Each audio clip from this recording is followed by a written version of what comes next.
Hola a todos y todas, mi nombre es Fabrizio Lorusso y esta es mi columna para Sin embargo que se publicó el 18 de abril y que se titula Los recursos de la derecha.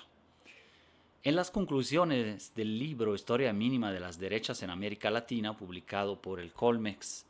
en 2023, el autor, Ernesto Boslawski, retoma un sugerente esquema de Barry Cannon, especialista en políticas y derechas latinoamericanas. Este identifica 5 grupos de recursos que las élites han movilizado a su favor en la historia de nuestro subcontinente para construir y mantener la dominación con más o menos consenso, según el momento, y son Fuerzas Armadas, poder económico, partidos políticos, cultura y comunicación y finalmente socios en el exterior. A lo largo del tiempo, sin embargo, la miscelánea concreta de recursos que utilizan los grupos de poder ha sido variable, ya que no siempre les fue posible manejar todas las palancas a la vez, y aún en presencia de más afinidades ideológicas que diferencias en su seno, rara vez se han constituido como un bloque unitario y coherente. Esto dependería de varios factores, como, entre otros, el equilibrio de fuerzas con otros actores sociales y políticos, el ya mencionado grado de unidad en su interior, su nivel de legitimidad o descrédito, el tipo y profundidad del control del Estado, el tablero internacional, la disputa de la hegemonía por parte de otros poderes fácticos e institucionales, así como de sectores, discursos y proyectos distintos. Aquí en la columna incluye un mapa justamente con estos 5 grupos de recursos como de las élites, como en un pentágono, ¿no?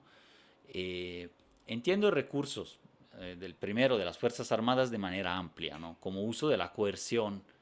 legal y paralegal, ya sea mediante el ejército, la marina, la policía, las fiscalías, los sistemas de vigilancia y las guardias al servicio de intereses particulares.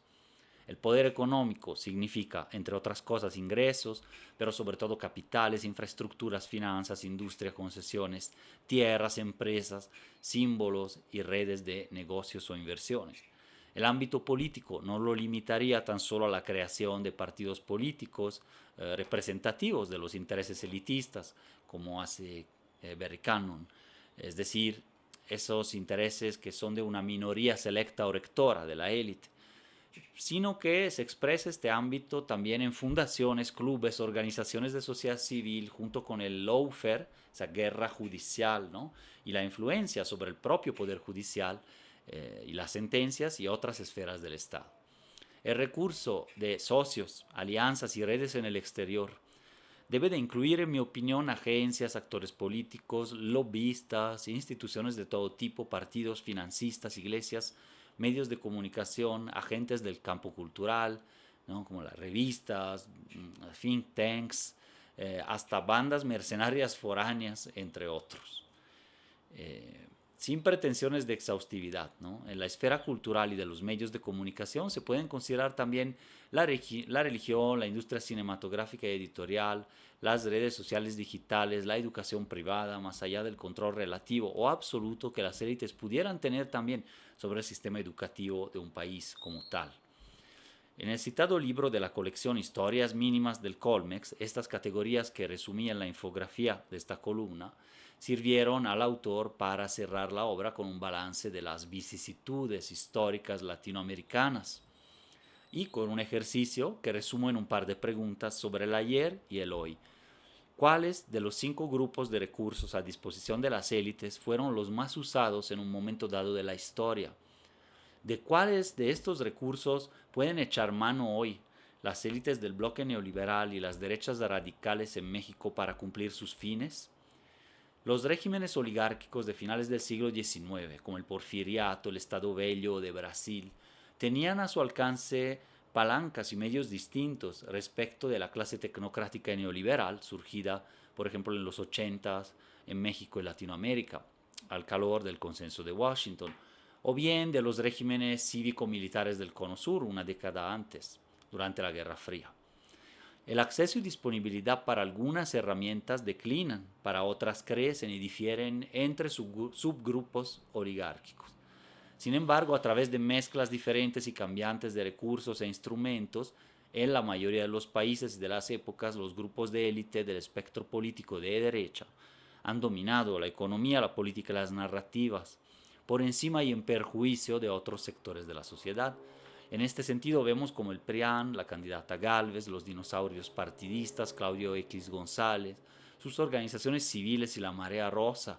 y el empresariado afín se han movido para aprovechar sobre todo cuatro palancas o grupos de recursos: el del dinero y el poderío económico, el poder judicial, el lawfare,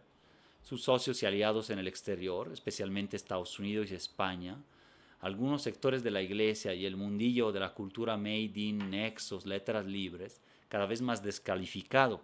y los medios tradicionales de comunicación con sus costillas digitales y fake media, tipo latin.as o latinos.